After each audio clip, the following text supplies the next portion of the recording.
Hello everyone, my name is Rosemary, and recently, back in September 2023, I was diagnosed with a rare autoimmune disease called Myasthenia gravis. And what happens is my body's making harmful MuSK antibodies that are attacking my muscles. Basically, my brain is not communicating with my muscles, and it's causing me to have weakness in my eyes. It started out with double vision, and my eye just like drifting this way, that way towards my nose. It was really bad when it was like up this way because it was really straining, and when it does that, it causes me to have double vision, which makes everything difficult. It's hard to see, really hard to see. Can't drive when you have double vision. And the worst thing is, like, I was starting a new job, so it was really difficult to learn my new job, dealing with that. So it started out just ocular, but myasthenia gravis can be general. Right now mine is general because after months and months of waiting for treatment, I continue to get, sicker and have more symptoms. The first symptom I had was double vision and kind of a lazy eye. This eye, my left eye, would just drift, and I would be seeing double. If you close one eye, then you don't see double, but if you have both eyes open, then that's when you see the double. I try to wear an eye patch, but I just can never catch on with that. It really sucks to wear an eye patch for me. The next symptom I had, which I didn't know it had to do with myasthenia gravis, was leg and foot cramps. I actually had that with the double vision, but I just thought I had leg and foot cramps. I didn't know it was connected. After that, I just started feeling extremely tired all the time. It was difficult for me to wake up in the morning. I also experienced issues where I would pee when I laughed or when I sneezed. I tell the neurologist about that, but they really don't recognize it as being an issue. But when in Facebook groups, I see that other people also had that same problem. When I don't have a flare-up, it's not an issue. So I feel like it does have to do with the myasthenia gravis. I started having like a heavy neck. It was very difficult to stand for a very long time. Doing dishes was difficult. Sitting at a meeting at work was really hard because I just couldn't hold my head up. My neck was making like well, not my neck, but my throat was making like a burping sound just randomly all the time. Other people from Facebook said that they had the same symptom, but the neurologist doesn't really recognize it either. I had trouble breathing. It wasn't bad where like I wasn't breathing, but I just wasn't breathing very good. And then I would also have issues swallowing, where it kind of was difficult to swallow food. But it wasn't severe for me at all. It wasn't that bad. So yeah, that was bad. Oh, one last symptom. So this one actually was the last symptom that I developed, and I had trouble just lifting my arm. So like my right arm, I couldn't lift it past my shoulder. So it was just very difficult to brush my hair.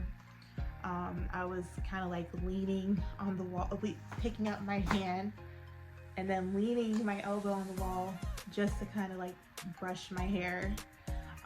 It also was difficult to eat when that was going on. So it didn't last for very long because I got treatment shortly after that. And I'm better, and now I can move my arm no problem. But those were the symptoms that I had with myasthenia gravis. The next thing I wanted to talk about is the treatment, how long it took me to get treatment. So basically I developed these symptoms in June. Is around the time that I actually got an offer for a new job. And it became like, it was first double vision. I was so scared. I thought I had like a brain tumor or aneurysm or something. So I was so scared to go to the doctor. I was just hoping that it would go away. And after like a week, it did go away for about 2 weeks, and then it came back. And during that time, I had already left my old job and I was at my new job waiting for insurance to start up. And that took a few months to kick in. As soon as I got insurance in August, I went straight to the emergency room. And at the emergency room, they did a CAT scan, and they didn't find any problems, so they just told me to follow up with a neurologist. And then getting an appointment with a neurologist, it was like the soonest that I can get an appointment was at that time in December. And you know, I was having double vision. It's hard to deal, so I found a neurologist that was able to take me in September, and then he sent me out for a blood test. And a month later I got my results, and it turned out that I was positive for MuSK antibodies, and which from what I hear is the hardest one to treat. It's not really responsive to methadone, which is the first thing that they give you when you have myasthenia gravis, and it's supposed to like help with the double vision. But you know, at the time we thought it was just ocular. This neurologist, he told me that he didn't know much about myasthenia gravis, so he referred me out to an ophthalmologist because at the time it was just ocular, so he figured, you know, let's see a neurologist slash eye doctor. And this guy, the new doctor, he didn't have any appointments available until January, so that was still a very long wait. So I saw another ophthalmologist in between, and he wanted to put me on a drug called Celsub, which is supposed to be like, it could cause cancer. It's an immune suppressant drug, but it could possibly cause cancer and had really bad side effects. And I didn't want to really take that, and I really didn't trust him because he didn't seem like he really knew much about myasthenia gravis anyway. So shortly after that, I got a call from the doctor that I was referred to, and they had an opening, and this was in December. So I went to go see him, and he told me about the treatment Rystiggo, and he also gave me other options like Rituxan, and you know, we decided it's better to go with Rystiggo, which is a new infusion / injection, and it's the only one that's FDA approved for the MuSK antibodies. So I felt like that was the best one to go with. But in order to start that, I had to get it approved by the insurance, and insurance took probably about a month to give us an answer. And when they did give me an answer, it was a denial because at the time that the doctor submitted all the information to them, it was just ocular. And they only approved for the generalized myasthenia gravis. But during that time, I guess it worked out, but you know, it kind of sucked dealing with it. But I developed all those other symptoms that I mentioned before, and the doctor appealed it, and I was able to get approved for the treatment of Rystiggo. Rystiggo basically is a treatment where it attaches to the MuSK antibodies, and it shortens the lifespan of the antibodies, leaving you with less antibodies in your system, which leaves you with less symptoms. So when I was about to start the treatment, that's when I had the issues with moving my arm, and I reached out to my doctor, and he told me I needed to go to an emergency room to have it checked out, and they took it very serious, and they admitted me into the hospital. So once I was admitted into the hospital, I was put on a high dose of steroids of prednisone, and that immediately took away the double vision, but I still had all the other symptoms. And probably like 2 days later, it didn't work for me anymore. But luckily, like once I got out the hospital, I had already been set up to start the Rystiggo the next week, and I had my first infusion / injection, and And you know, for the first week I had really bad double vision, everything was pretty bad. But after the second week, that's when I had my second infusion, and that's when the symptoms all went away. And now it's been about 3 weeks now, and I've been symptom free. And Tuesday I'll be getting my fifth, or no, not fifth. Is it fifth? Yeah, fifth injection.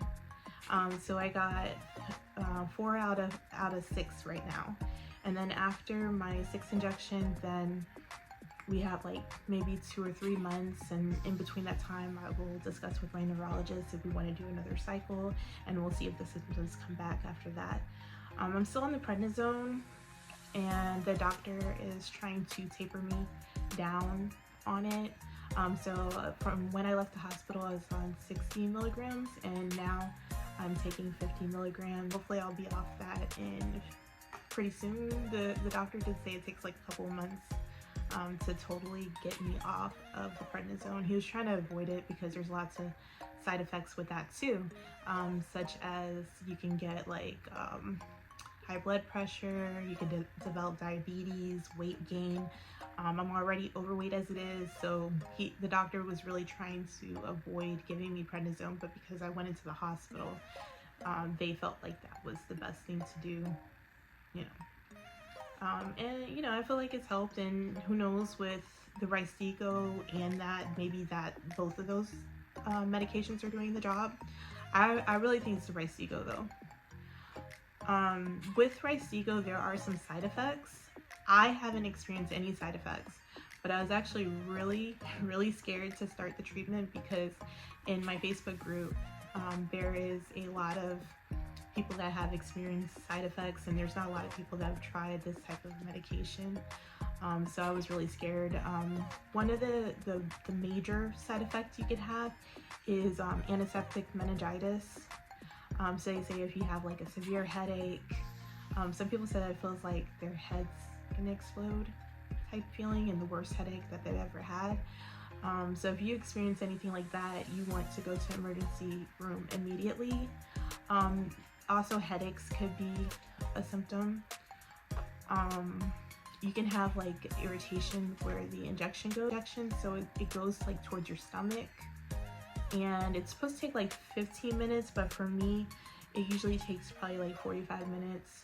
But it could be less because sometimes when I go to the infusion center they get distracted or they're working with someone else, so it may take longer for them to get to me.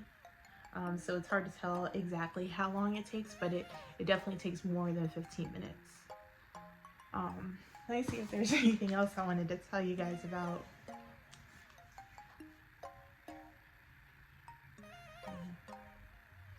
Yeah, that's about it. So I'm gonna end this, and I'm gonna end this with a karma card, because it's always nice to do something nice to somebody else. You know, even if you're not getting anything in return for it, like you don't do this just because you want something good to happen to you. It's just important to be a good person and be nice to others. So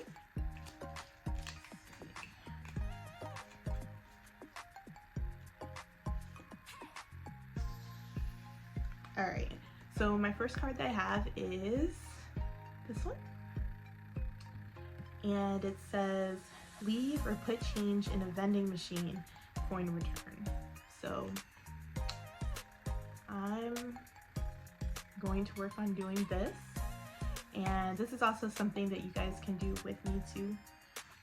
So if you do, just let me know in the comments how you did it and how it turned out, and you know, maybe I'll make a video and show me doing this.